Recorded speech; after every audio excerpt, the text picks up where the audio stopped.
Todo el mundo se ha podido dar cuenta del error absurdo que cometía, tan absurdo que ni siquiera hacía falta notarlo, al confundir al pintor de grandes personalidades franquistas como José Luis Sáenz de Heredia, Félix Rebello de Toro, F. Rebello de Toro, Félix Rebello de Toro, que efectivamente tiene un museo en Málaga, el Museo Rebello de Toro, pero no se suele decir el Museo Félix Rebello de Toro, sino Museo Rebello de Toro, y por eso a mí se me había mezclado con la personalidad de Suso de Toro, que es un escritor izquierdista que conozco ante todo por las muchas veces que grandes personalidades intelectuales de izquierda y de derecha, pero yo diría que incluso más de izquierda, se pasan sus sutras y sus frases diciendo "has visto las tonterías que dice Suso de Toro", con lo cual entiendo que aunque Rebello de Toro no sea exactamente un pintor de mi gusto, entiendo que Félix Rebello de Toro es mejor pintor que Suso de Toro escritor. Esto es una confusión absurda, notable, notoria, ni siquiera hace falta comentarla ni hacer otro vídeo. Es como la confusión de Marge Simpson, que piensa que Jackie O, que la viuda de Kennedy y la mujer de Onassis, es la misma persona que la de Historia de O. Y le pregunta a su hija Lisa Simpson: ¿siempre habías pensado que era la misma persona? Sí, claro, pensaba que de ahí había sacado el dinero.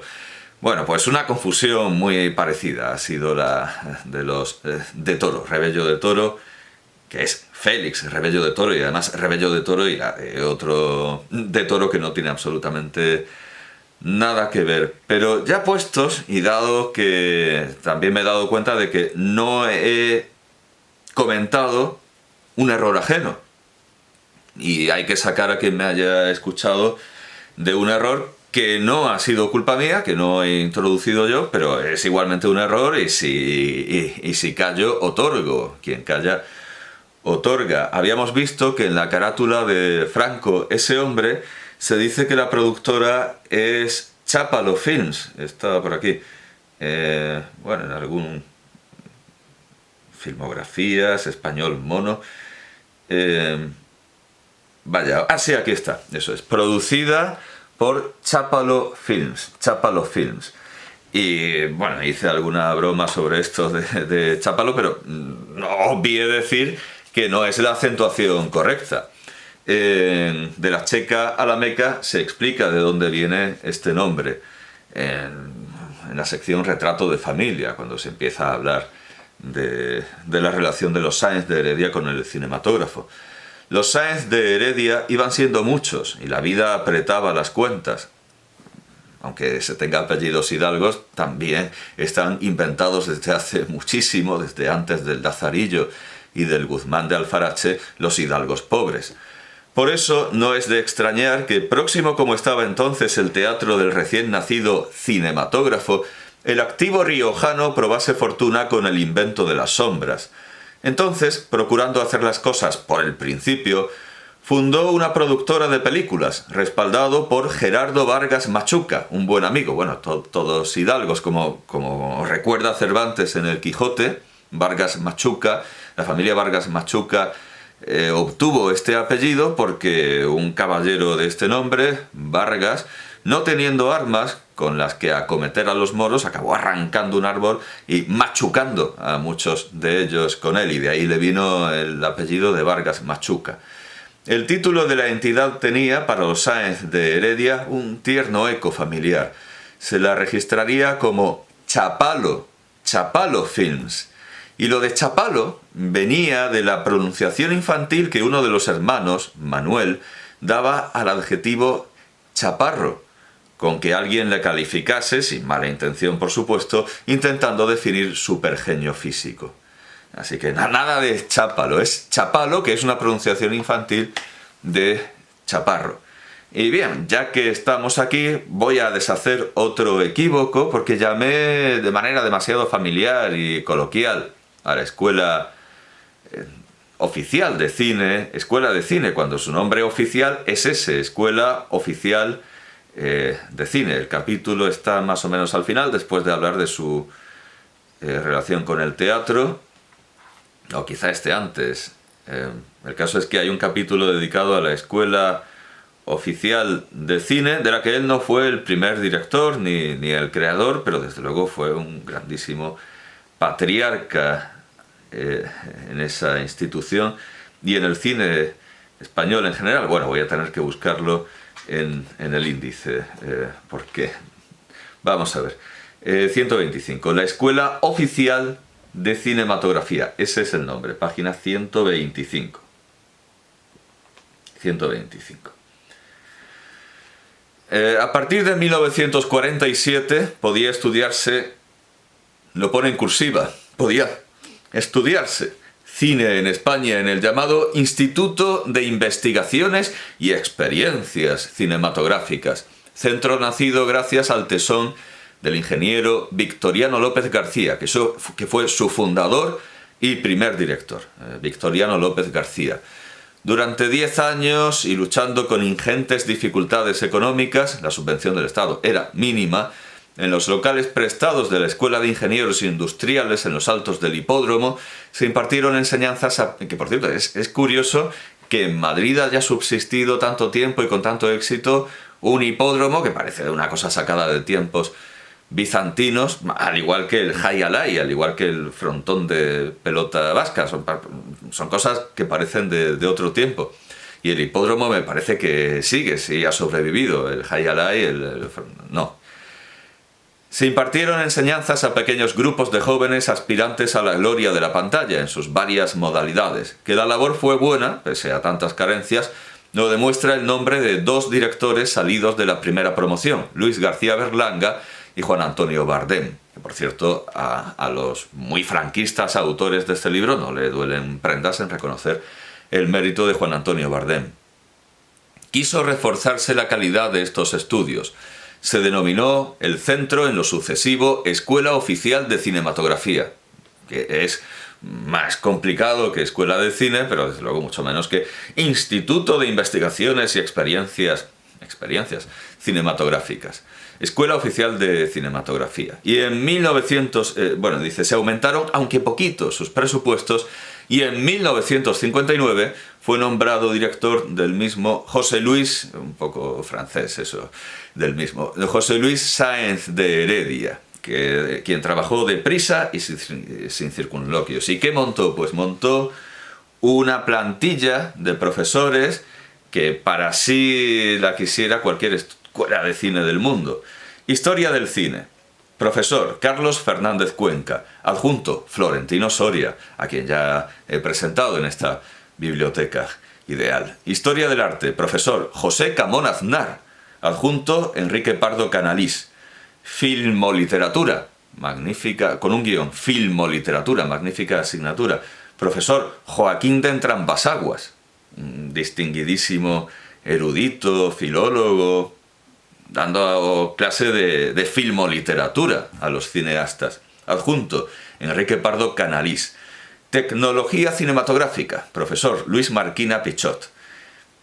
Deontología cinematográfica, el reverendo padre Félix Landaburu de la Sociedad de Jesús. Esto evidentemente es lo que menos falta hace en cualquier escuela. El censor eclesiástico, que encima ya vimos a través de Fernando Fernán Gómez las pretensiones que tenía de constituirse en censura única y además con unos criterios disparatados. Dirección cinematográfica. Primer curso, Carlos Saura. Segundo y tercer cursos, César Fernández Ardavín. Guión, Florentino Soria. Montaje, José López Clemente. Interpretación cinematográfica, fonética, dicción y lectura, Fernando Fernández de Córdoba. Prácticas escénicas, Ana María Rodríguez Arroyo, Ana Mariscal. Cámaras, óptica, Lorenzo Plaza Montero. Cámaras, primero, Juan Julio Baena Álvarez. Cámaras, segundo, Ricardo Torres Núñez. Decoración, arquitectura y decoración, Francisco Álvarez Cienfuegos. Escenotecnia, Enrique Alarcón Sánchez. Bueno, es todo un prodigio irrepetible, nos tememos. Bueno, pues a propósito de estas correcciones y enmiendas, que no es la escuela de cine, es la escuela oficial de cinematografía. Ya aprovecho para hacer algo que luego, después de haber hecho la presentación, me quedé pensando que debería haber hecho, que era una selección de la vastísima filmografía de José Luis Sáenz de Heredia, una recomendación, una visión personal, y sugerir las 10 mejores, no, mejor, las 5 mejores películas, algo esencial, 5 películas con las que introducirse en el mundo de José Luis Sáenz de Heredia, quien no lo conozca, y que se pueda tener la seguridad de que quienes las vean puedan decir qué pedazo de genio era José Luis Sáenz de Heredia. Y he pensado que desde mi perspectiva personal, bueno, por supuesto que hay muchas películas muy empingorotadas, muy selectas, muy literarias, basadas en la obra de Wenceslao Fernández Flórez, de Pedro Antonio de Alarcón, de Emilia Pardo Bazán, de nuestros mejores y más destacados, los escritores eximios en todos los aspectos de las letras castellanas. Pero no necesariamente las obras más literarias han de ser las más recomendadas, aunque ahí están y desde luego valen por el texto que representan. He pensado que si yo tuviera que recomendar a alguien o tuviera que demostrar ante un proceso, como en la película Proceso a Jesús, que tampoco voy a seleccionar porque a pesar de ser original no deja de ser una obra de teatro importada, pero es desde luego muy original. Si yo en un proceso tuviera que defender la genialidad de José Luis Sáenz de Heredia, escogería 5 películas.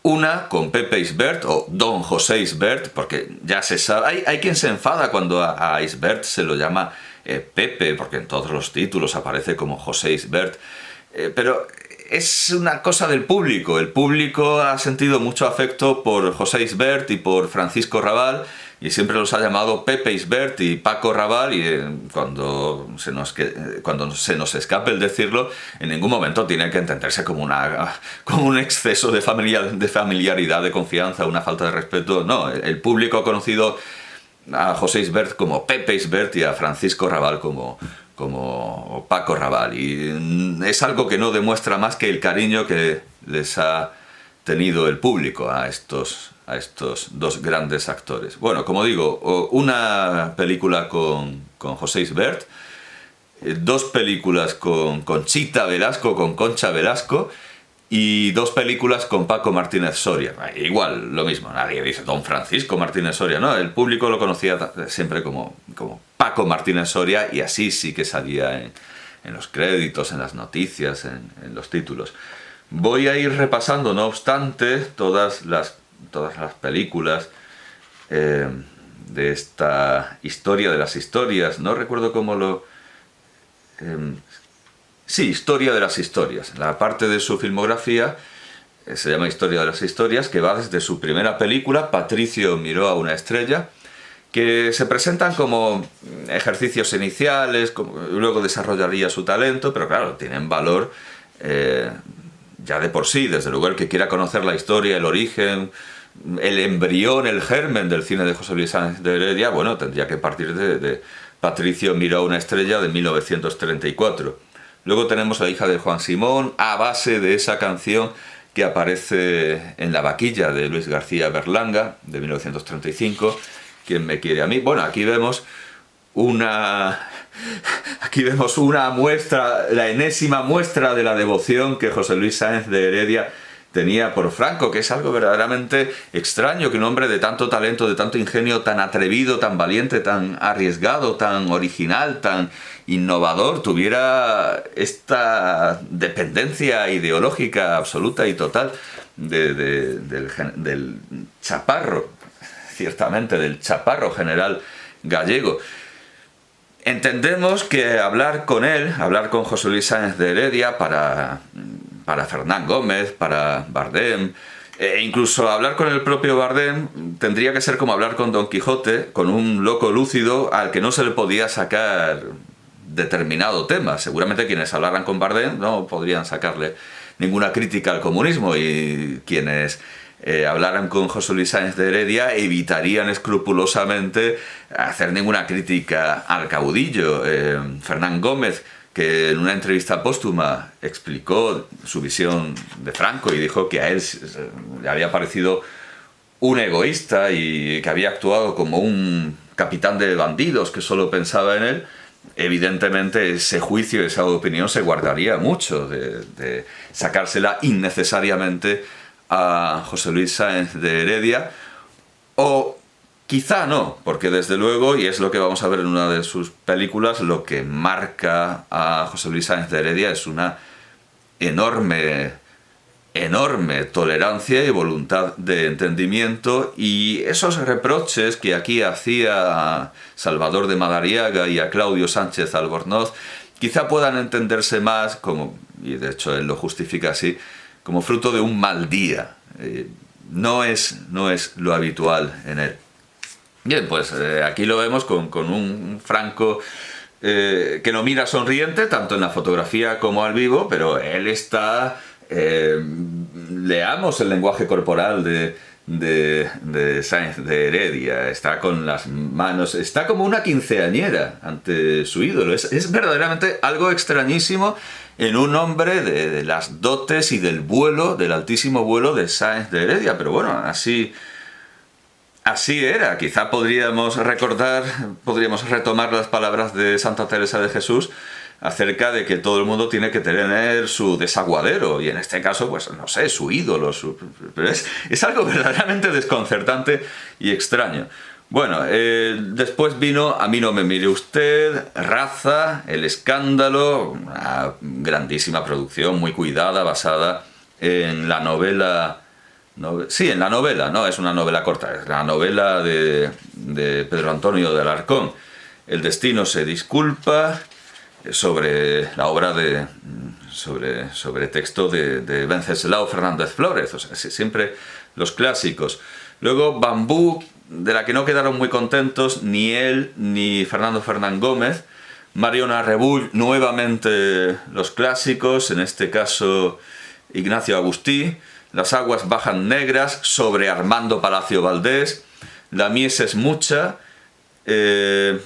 Esto sí que fue un éxito, y desde el punto de vista de popularidad, Fernando Fernán Gómez sí que quedó muy satisfecho de esta película, aunque a él le gustaba más la otra que no tuvo éxito, que era... es que no vienen en orden cronológico, se me había olvidado decir, que era El destino se disculpa. A él le pareció mejor el resultado artístico del destino se disculpa, que evidentemente tenía más que ver con él. Un texto de Venceslao Fernández Flórez que una producción religiosa, catequética, pero tuvo mucho más éxito La mies es mucha. Y Fernando Fernán Gómez quedó muy contento de eso. Bueno, aquí vemos, según el curso de las imágenes, una noticia sobre los actores que más le costó dirigir, pero el que más le costó dirigir desde luego fue Pedro Infante, que montó unos pollos impresionantes, quiso acusar a una vieja costurera del equipo de haber hecho algo malo, de haber tenido un descuido, cuando todo el mundo sabía que él se había roto esa parte del vestuario para acusarla. No estaba bien Pedro Infante, no estaba bien, y de hecho a los pocos meses se pegó un tiro con una escopeta, así que evidentemente fue difícil dirigirlo, pero no era lo habitual. Habla, por ejemplo, de las dificultades para dirigir dicen los autores, a la superdiva mexicana María Félix en Faustina, pero dicen, en cambio nunca tuvo problema alguno con Paco Raval, a quien explica aquí una escena de 10 fusiles esperan en presencia de la también mexicana Rosita Arenas. Bueno, se ve aquí a Francisco Raval con atención suma. Aquí se nota que hay un buen ambiente de trabajo, a diferencia de lo de Pedro Infante. Hay respeto mutuo y es como tiene que ser un rodaje. Luego tenemos Don Juan, con texto de Sáenz de Heredia y Carlos Blanco. Sáenz de Heredia y Carlos Blanco. Los ojos dejan huella, con guión y argumento de Carlos Blanco. Fue este intento internacional de hacer una película policíaca al estilo al estilo del Extranjero, en la que tanta esperanza tenía Fernando Fernán Gómez para internacionalizarse y al final nada, al final no. Todo es posible en Granada, todo es posible en Granada, en colaboración con Carlos Blanco, que es una magnífica película que, aunque no lo diga, sí lo dice. Sí, es la adaptación libre de una de las narraciones de Washington Irving en Los cuentos de la Alhambra, siempre los clásicos. Y es una gran película. Historias de la radio. Bien, esta es la primera película que me parece imprescindible. De las 5 que yo recomendaría, esta es a todas luces imprescindible, aunque solo fuera porque los críticos le han dado la razón. De hecho, esta es la que se suele seleccionar cuando se enseña a las masas o a los cineastas la obra de Sáenz de Heredia. Porque como aquí se dice, es de 1955. Hace un grandísimo papel José Isbert. Como aquí se dice, curiosamente, la historieta inicial de Historias de la Radio puede andar hoy en vías judiciales, ya que el admirado Woody Allen ha estrenado Radio Days, donde aparece una historieta idéntica. Y bueno, no solo eso, sino también en Slumdog Millionaire, que es una película aclamadísima por la crítica, ahí también hay una clarísima herencia de Historias de la Radio, de Sáenz de Heredia. Así que, aunque solo sea porque grandes cineastas posteriores le han dado la razón, plagiándole o copiándole o imitándole la idea o emulándolo o teniendo la misma idea, para los ojos de la crítica internacional y de la nacional, que depende en gran medida de la internacional, esta es una película notabilísima, aunque solo sea por esto, aunque solo sea porque Woody Allen acabó haciendo lo mismo y de alguna manera dándole la razón a José Luis Sáenz de Heredia, que es el autor del guión en colaboración con Pedro Masó y con Coello. No es enteramente... No, perdón. Esto es Historias de la Televisión, que ponen junta... No. El argumento, el guión y la dirección de Historias de la Radio es exclusivamente de Sáenz de Heredia, y además él tenía más historias. Esas Historias de la Radio iban a ser más, eran 5 historias, pero luego se quedaron en 3 por cuestiones de presupuesto, evidentemente. Luego tenemos Faustina, que está basada en una comedia musical que hacía Celia Gámez. O sea, no es tampoco una idea de Sáenz de Heredia. Sí, y luego 10 fusiles esperan, es ya un guión de Carlos Blanco. El indulto, pues nuevamente un clásico literario, Emilia Pardo Bazán, esto es de 1960. El grano de mostaza, de 1962, y bueno, evidentemente el título es evangélico, y aquí se anota una frase de José Luis Sáenz de Heredia: todos hemos tenido en nuestras vidas un grano de mostaza. Y en estilo en directo explican los autores del libro que es un momento vulgar, una circunstancia menuda, un instante aparentemente sin importancia, pero capaz de imprimir en el futuro un rumbo imprevisto. El guión es de... bueno, qué curioso, no lo pone dirección José Luis Sáenz de Heredia, pero se olvidan de poner de quién es el argumento, pero vamos, entiendo que es todo Sáenz de Heredia. El propio Sáenz de Heredia, dicen, recuerda que él tuvo también su grano de mostaza cuando en un café de la calle Goya, por una salpicadura en su pantalón, provocada por el descuido de un cliente, se enzarzó de palabra con él y los dos quedaron desafiados para pegarse y lavar aquella mancha, ya no de café, sino de sus honras respectivas. Intercesiones de los amigos frustraron el reto. Luego sabría José Luis que su presunto adversario no es que fuera campeón de boxeo, pero sí un personaje de muchas campanillas cuya influencia en su carrera bien podría haber obstaculizado sus éxitos. Recuerda nuestro director que el incidente del desafío coincidió con otro ampliamente difundido por los medios de información mundiales: los zapatazos de Khrushchev en plena sesión de la Sociedad de Naciones. Luego tenemos Los derechos de la mujer, que es una adaptación de Alfonso Paso, y aquí viene otra de las películas imprescindibles, de las 5 películas que para mí marcan a fuego la innegable genialidad, esa resolución judicial que acabaría por convencer a todo el mundo de que José Luis Sáenz de Heredia es un genio. Y está bien que venga después de esta escena de violencia, porque es un musical en los que era experto Luis Lucia, que tenía un temperamento mucho más bravo que el de Sáenz de Heredia, como no deja de recordar Fernán Gómez, que habiendo visto cómo se había ido con él a un bar a pegarse con un señor, tengo ganas de pegarme con alguien. Hizo lo de La Mancha, se pegó con un señor y cumplió su palabra, con lo cual Fernán Gómez se quedó con la idea de que Luis Lucia estaba extremadamente comedido y contenido en los rodajes, que la violencia verbal que empleaba no era ni era un grano de sal en comparación con lo que llevaba dentro y que procuraba por todos los medios dejar fuera del rodaje hasta donde podía. La verbena de la Paloma. La verbena de la Paloma, producida por Benito Perojo, que fue director de su propia verbena de la Paloma. Bueno, por supuesto, es una versión de la zarzuela de Tomás Bretón y Ricardo de la Vega, y Benito Perojo ya la había hecho en el cine. Una versión aclamadísima, muy amada por la crítica, pero que no es ni la sombra de la verbena de la Paloma de Sáenz de Heredia, que tiene muchos méritos, por supuesto, la producción de Perojo. Ese vivir en la calle, ese mostrar la calle madrileña, es ser una película de puertas afuera, todos los méritos que se quieran, pero la verbena de la Paloma de José Luis Sáenz de Heredia es inmensamente superior.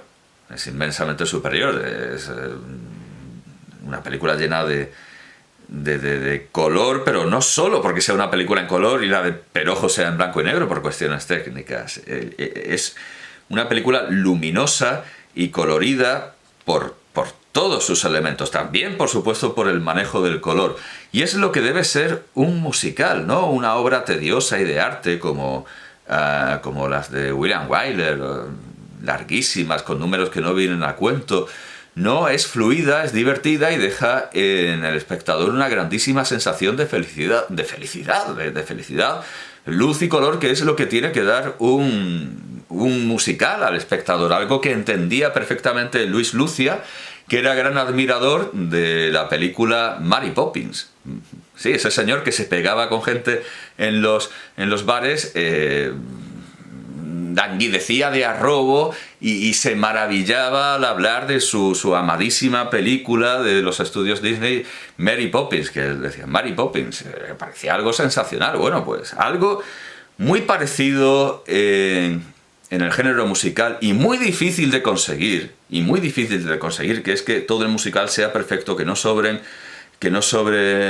momentos innecesarios, ni que se aburra el espectador, ni que el espectador tenga la mínima sospecha de que la película es un vehículo para quienes cantan y que lo que importan son los numeritos musicales. Yo creo que esto solo se ha conseguido en 3 películas. Solo 3 películas musicales podemos considerar que son musicales perfectos, que son Mary Poppins, Cabaret de Bob Fosse y La verbena de la Paloma de José Luis Sáenz de Heredia. Son 3 musicales absolutamente perfectos, sin un átomo de grasa, sin un átomo de estrelleo, de aquí lo que importa es desde luego William Wyler, que se deja abducir, como supongo que estará ya en el diccionario de la Real Academia, lo que hacen los extraterrestres con los campesinos a los que llevan a su nave espacial y sondan y le meten cosas por... Pues eso hace Barbra Streisand con William Wyler, que tiene ahí unas escenas en las que deja a Louis Armstrong de comparsa, es increíble, o sea, el poner a Louis Armstrong al servicio de Barbra Streisand es intolerable. En cambio, en estas 3 películas no hay estrelleo, hay historia, y una historia amena, divertida, que uno puede ver una vez y otra vez. Bueno, claro, estoy pensando en el musical, esto es una zarzuela, quizá quien logra también, aunque hay menos números musicales, por supuesto, pero quien logra también un musical sin un átomo de grasa es Azcona con su guión para La corte de Faraón.